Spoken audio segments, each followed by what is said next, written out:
Era como, estás haciendo esta película. Y la idea era que todos somos responsables de esto, que su sacrificio fue por toda la humanidad. Ojos como llamas atrapadas dentro de Crystal, un rostro más brillante que 1000 hijos. Una voz que no solo habla, sino que resuena a través de dimensiones, extendiéndose por las capas de la realidad. Se supone que los seres humanos no deben percibirlo. Así describe la Biblia etíope a Jesús. Y cuando Mel Gibson escuchó por primera vez estas descripciones leídas en voz alta de un manuscrito de Gaes de 1500 años de antigüedad, guardó silencio durante un largo rato antes de exclamar, esto lo cambia todo.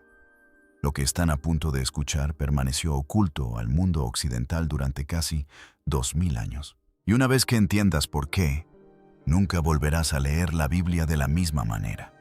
La Biblia que nunca debiste leer. Aquí está la cuestión. Mientras el resto del cristianismo se afanaba en decidir qué libros conservar y cuáles desechar, Etiopía lo conservó todo. Ese es el titular.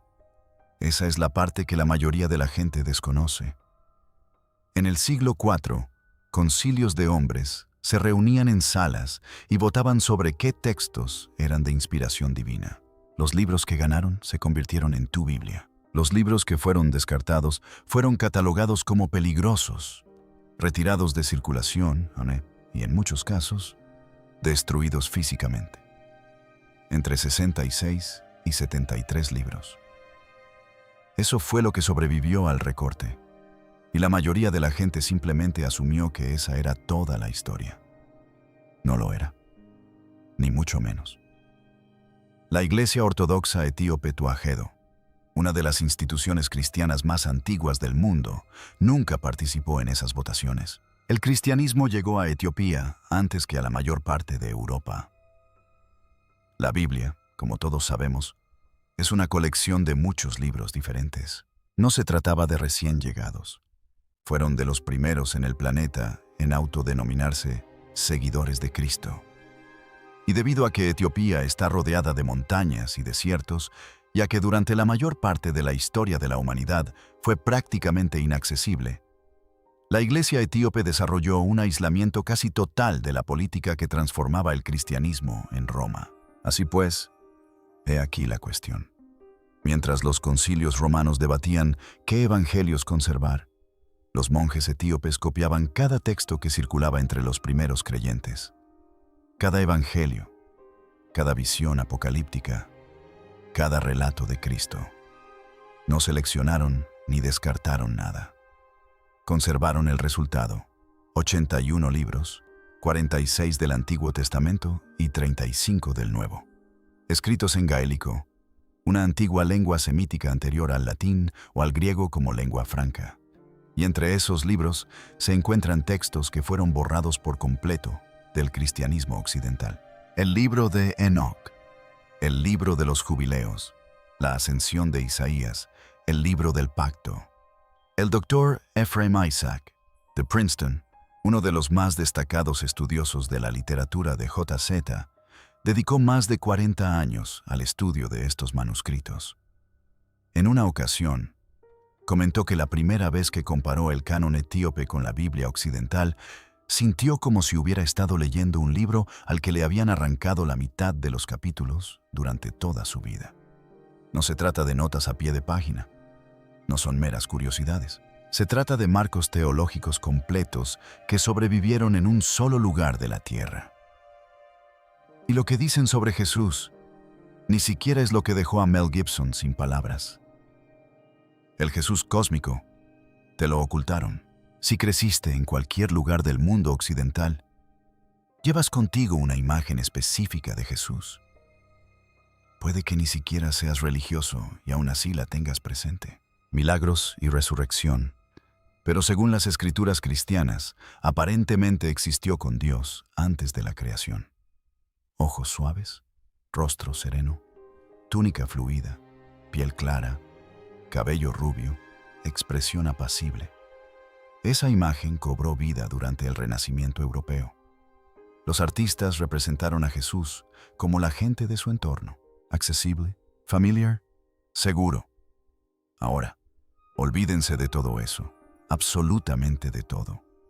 Porque los manuscritos etíopes describen algo completamente distinto.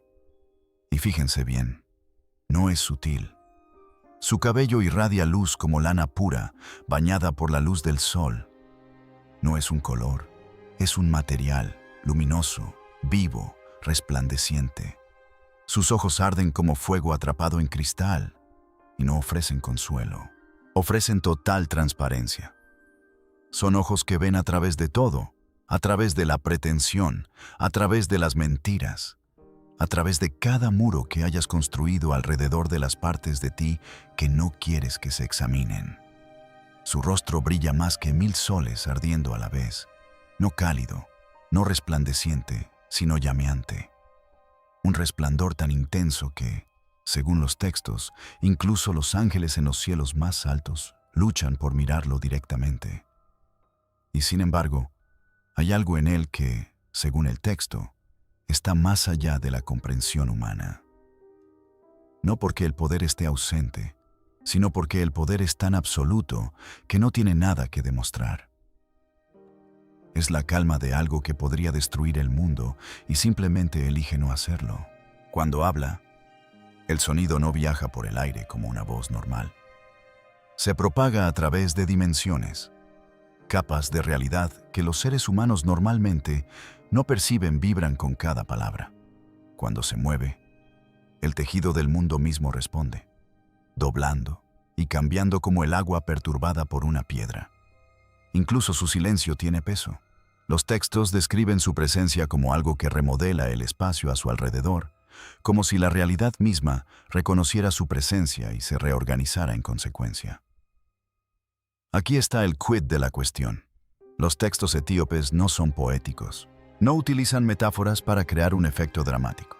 Describen, en los términos más literales que permite su idioma, a un ser tan superior a lo humano que la palabra apenas se aplica.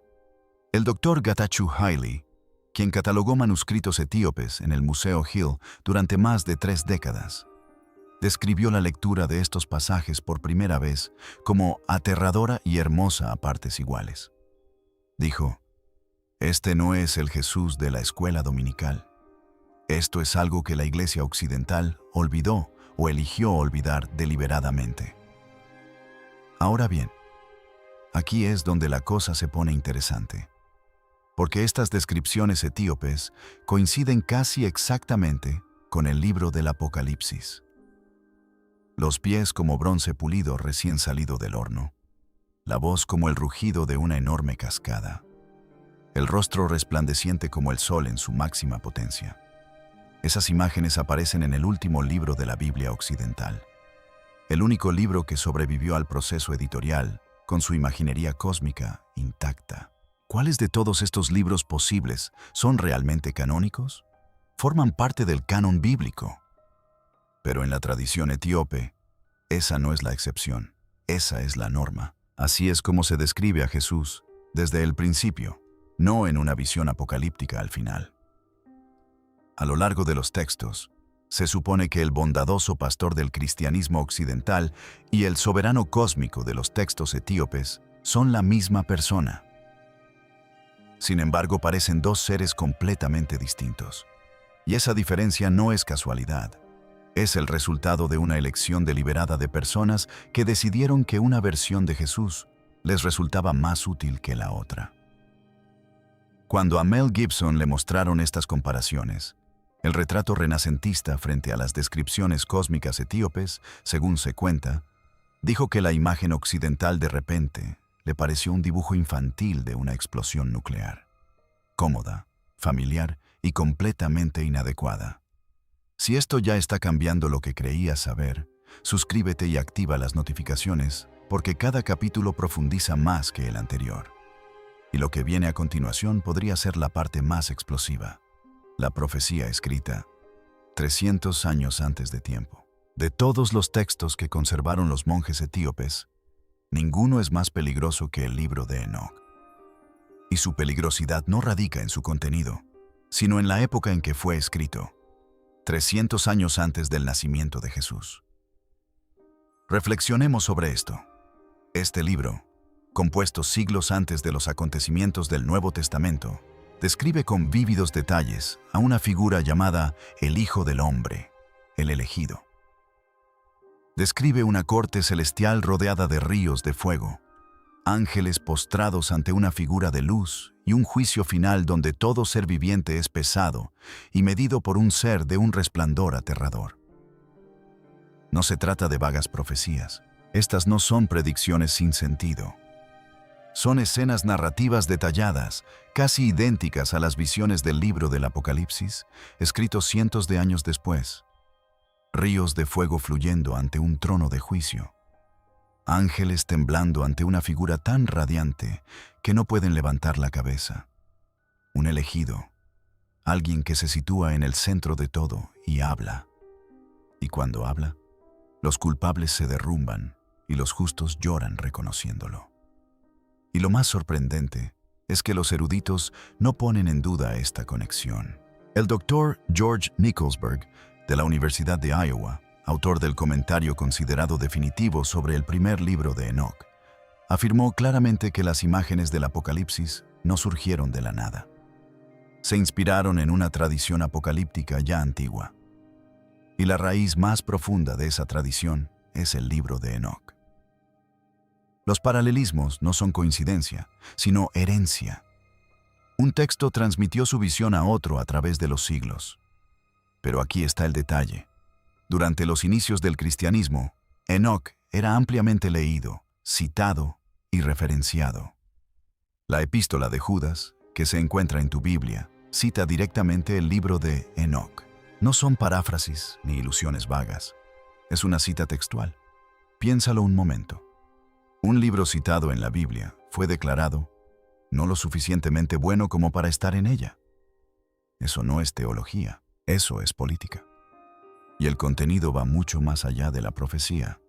Enoch describe la arquitectura de los cielos en términos que se parecen menos a la mitología antigua y más a alguien que intenta describir física avanzada sin el vocabulario necesario. Los movimientos de los cuerpos celestes con una precisión que se suponía que los antiguos no poseían. La naturaleza del tiempo, el origen del mal, la estructura de la realidad misma. Entonces, aquí está la cuestión. Si Enoch tiene razón, si esta predicción de 300 años de un Cristo cósmico es precisa, entonces las implicaciones destrozan la religión por completo. Significa que alguien en algún lugar hace miles de años tuvo acceso a un conocimiento sobre la naturaleza de la realidad al que apenas ahora estamos empezando a acercarnos. Y las personas que eliminaron este libro de tu Biblia no querían que te hicieras esa pregunta. Pero el libro de Enoch ni siquiera es el texto más desconcertante del canon etíope. Ni de lejos. ¿Cómo Jesús realmente llegó aquí? La ascensión de Isaías. Esta es la que lo cambia todo. No es una profecía, no es una ley. Es, en el sentido más literal, un relato de cómo Jesús llegó a la tierra. No la natividad, ya sabes. No el pesebre. No la estrella. No los pastores. Algo mucho más extraño, mucho más antiguo y mucho más inquietante. El texto describe al profeta Isaías en un viaje a través de 7 niveles distintos del cielo. No son niveles metafóricos, ni etapas simbólicas de crecimiento espiritual, sino 7 capas estructurales reales de la realidad apiladas unas sobre otras. Cada una más luminosa, más abrumadora que la anterior. Isaías ve estructuras hechas de luz y sonido que no tienen equivalente en la experiencia humana. Seres de tal brillo que un humano normal sería destruido por su sola presencia. Y en cada nivel, la gloria se intensifica. La luz se vuelve más densa. El canto de los seres que lo rodean se vuelve más complejo, más abrumador. Isaías dice que sintió que su propia conciencia se expandía, como si su mente se abriera paso para abarcar lo que veía. Y aún así, apenas podía seguir el ritmo. Y en el nivel más elevado, más allá de todo, ve al amado, una figura de luz y poder, tan superior a todo lo que hay debajo, que la palabra Dios se queda corta. Todo ser en todos los cielos inferiores se inclina ante esta presencia sin que nadie se lo pida. Es involuntario, como la gravedad. Y entonces el amado comienza a descender. Ahora bien, aquí es donde la cosa se pone interesante, porque lo que sigue se parece menos a las antiguas escrituras y más a un informe clasificado sobre una operación que nunca debió hacerse pública. A medida que Cristo desciende por cada uno de los 7 cielos, va atenuando su resplandor. Capa a capa, va atenuando su gloria. No porque esté perdiendo poder, sino porque los niveles inferiores de la realidad no pueden soportar su presencia plena. Se está adaptando a las limitaciones de cada dimensión que atraviesa. Para cuando llega a los cielos más bajos, los ángeles de allí no lo reconocen. Lo miran fijamente y no ven nada. Asombroso, el creador de toda la estructura de la existencia está pasando por su dominio. No tienen ni idea. Cuando llega a la tierra, es un recién nacido en Belén, envuelto en pañales y acostado sobre paja. El ocultamiento es total. Un ser de poder cósmico infinito, comprimido en el cuerpo de un bebé indefenso. El cielo entero, según el texto, contiene la respiración. Los ángeles de todos los cielos están observando. Los que no lo reconocieron en su descenso ahora miran a la tierra, confundidos, preguntándose qué acaba de suceder. Y en un pesebre de un pueblo perdido, el arquitecto de toda la realidad clama por leche. Reflexiona sobre esto. Olvida todo lo que aprendiste en la escuela dominical. Consideremos la narrativa en su estado puro. Un ser lo suficientemente poderoso como para construir la arquitectura de la realidad decide, por razones que el texto afirma que se basan en el amor y la liberación, disfrazarse por completo para encogerse a través de 7 capas de existencia, atenuando su luz en cada etapa hasta llegar a esta forma más frágil y vulnerable posible. No para conquistar, no para gobernar, sino para despertar algo. Su misión no era enseñar moralidad, no era ser un modelo de buen comportamiento, era romper cadenas, liberar a los seres humanos atrapados en un sueño espiritual, encender algo dentro de cada persona que había permanecido latente desde el principio. No vino como un rey que exigía obediencia, sino como una chispa destinada a recordar a cada ser humano lo que realmente es. Este relato circulaba entre los creyentes siglos antes de que los concilios de la Iglesia decidieran cómo sería oficialmente el cristianismo. Los monjes etíopes no lo inventaron, simplemente se negaron a desecharlo. Cuando Gibson escuchó este pasaje leído en su totalidad, el descenso completo a través de los 7 cielos, permaneció en silencio durante casi 1 minuto. Luego dijo, «Esa es la historia que el mundo realmente necesita escuchar». Pero lo que esos monjes conservaron de las propias palabras de Jesús es lo que explica exactamente por qué todo esto fue sepultado. Las palabras que borraron. La Biblia etíope no solo describe a Jesús de manera diferente, sino que también lo cita de manera diferente, como se conserva en textos como el Libro del Pacto.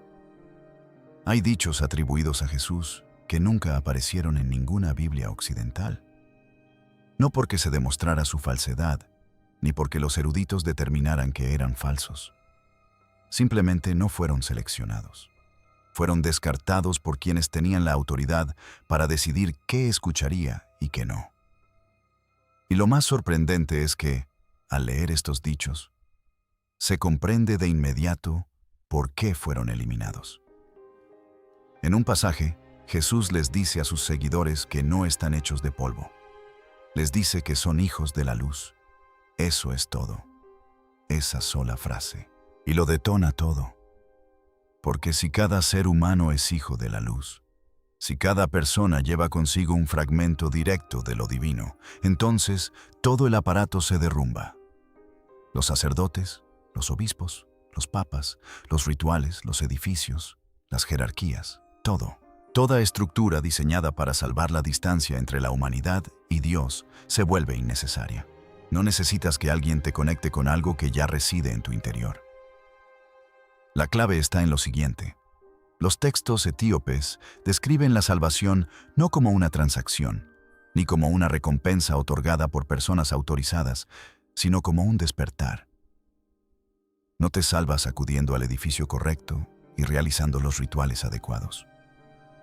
Te salvas al despertar a lo que ya eres, el reino de los cielos. Según estos textos, no es un lugar al que vas al morir. Es un estado de conciencia al que puedes acceder ahora mismo, mientras sigues respirando, caminando y vivo en este cuerpo. Ni después de que te lo hayas ganado. Ahora bien, aquí está la cuestión. Es evidente por qué esto representaba un problema trascendental que moldeaba la civilización. Si Dios reside en cada persona, entonces cada persona es su propio sacerdote. Si el reino de los cielos es accesible ahora mismo, no hay razón para esperar. No hay razón para obedecer, ni para pagar diezmos a una organización que afirma tener la llave de algo que ya poseemos. Estas enseñanzas no solo desafiaban algunas doctrinas, sino que amenazaban con dejar obsoleta de la noche a la mañana toda la infraestructura de la religión organizada. La doctora Kirsten Staffrian Peterson, quien dedicó años al estudio de la tradición ortodoxa etíope, describió estos pasajes como las enseñanzas más radicales atribuidas a Jesús en cualquier tradición canónica. Señaló que no solo desafían una doctrina, sino todo el modelo económico y político de la religión organizada. Cuando el Imperio Romano adoptó el cristianismo en el siglo IV, trajo consigo una mentalidad imperial. Unidad significaba control. Control significaba estandarización. La estandarización implicaba decidir de una vez por todas qué libros se conservaban y cuáles desaparecían. Cualquier texto que sugiriera que los individuos podían acceder a Dios directamente sin mediación institucional no era una amenaza teológica. Era una amenaza estructural, una amenaza al poder mismo. El libro de Enoc desapareció. La ascensión de Isaías fue tachada de apócrifa. El libro del pacto fue enterrado. Todo aquello que evocara el acceso divino directo, el despertar personal, un Cristo que vino a liberar en lugar de establecer jerarquías, fue sistemáticamente eliminado del canon occidental, sin debate, sin discusión pública, simplemente retirado silenciosamente por hombres en salas que tomaban decisiones para el resto de la humanidad. Y el Jesús, que sobrevivió a ese proceso, se transformó, se suavizó, se hizo manejable. El soberano cósmico del fuego y la luz se convirtió en el pastor bondadoso. El ser cuya voz conmovió las dimensiones se convirtió en una figura de consuelo sereno. El libertador que vino a despertar a la humanidad de un profundo sueño se convirtió en un maestro moral que, sobre todo, deseaba que la gente fuera amable entre sí. No se trataba necesariamente de corrupción nacida de la malicia.